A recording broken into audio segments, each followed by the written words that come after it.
Hi friends, அனைவருக்கும் வணக்கங்க. எல்லோரும் எப்படி இருக்கிறீங்க? நல்லா இருக்கிறீங்கன்னு நம்புகிறேன். அதே நம்பிக்கையோடு இன்றைக்கி நம்ம சேனலில் செய்ய போகிறது அரிசி மாவில் ஒரு பிரேக்ஃபாஸ்ட்டு செய்ய போகிறேங்க. எப்படி செய்கிறதுன்னு பார்க்கலாம்.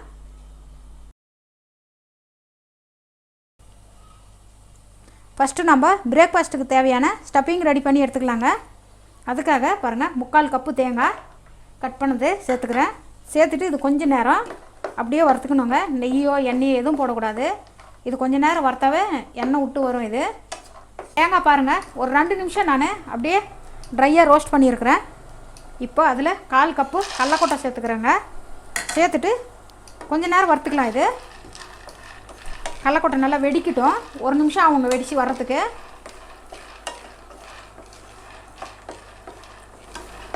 பாருங்கள், கடலக்கொட்டை நல்லா வெடித்து வருதுங்க. இந்த டைமில் 1/4 கப்பு கருப்பு எள்ளு சேர்த்துக்கிறேன். எள்ளு சேர்த்துன உடனே வெடிக்க ஆரம்பிச்சிடுங்க. நல்லா எள்ளு வெடித்து வரணும், இல்லைன்னா கசப்பாக இருக்கும். 1 நிமிஷம் கூட ஆகாதுங்க. நம்ம நல்லா ரோஸ்ட் பண்ணி எடுத்துக்கலாம்.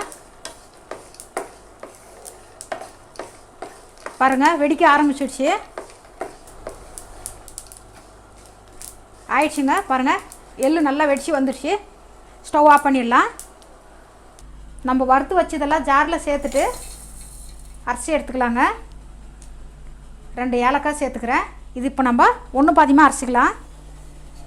எல்லாம் சேர்த்து பாருங்கள், 1 பாதியமாக அரைச்சின்னு வந்திருக்கிறேன். இப்போ நாட்டு சர்க்கரை 2 டீஸ்பூன் சேர்த்துக்கலாங்க, போதும். சேர்த்துட்டு நல்லா அரைச்சி எடுத்துகிட்டு வந்துடலாம். பாருங்கள், இந்த அளவுக்கு அரைச்சி எடுத்துருக்குறேன். இந்த அளவுக்கு வரணுங்க. இந்த அளவுக்கு கெட்டியாக வந்தால் போதும். இப்போ நம்ம இதை எடுத்து சைடில் வச்சுட்டு இதுக்கு தேவையான மாவு ரெடி பண்ணி எடுத்துக்கலாங்க. அரிசி மாவு 1 கப்பு சேர்த்துக்கிறேங்க.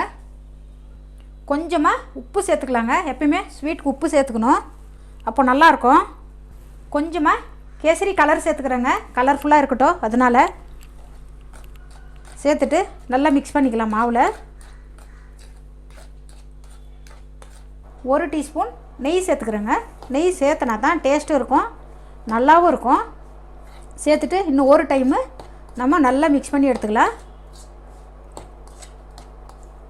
இப்போ நம்ம இதுக்கு கொதிக்க வச்ச தண்ணி கொஞ்சம் கொஞ்சமாக சேர்த்துக்கலாங்க. தண்ணி சேர்த்தனோடனே பாருங்கள், கேசரி கலரு மாறுது, அப்படியே கலர்ஃபுல்லாக நல்லா இருக்குங்க. அதனால தான் கலர் சேர்த்துருக்குறேன்.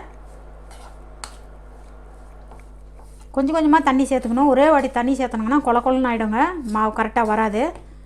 தண்ணி பத்தில் இன்னும் கொஞ்சம் தண்ணி சேர்த்துக்கலாம். நீங்கள் எந்த கலர் வேணுனாலும் சேர்த்து செஞ்சுக்கோங்க, நல்லாயிருக்கும். பாருங்கள், மாவு இந்த அளவுக்கு வரணுங்க.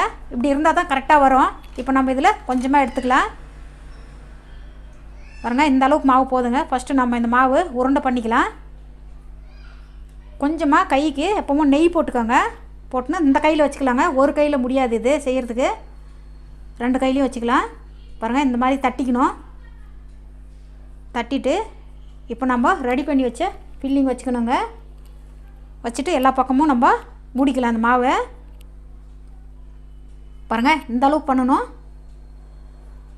பாருங்கள், மூடிட்டு இந்த மாதிரி உருண்டை பண்ணிக்கோங்க.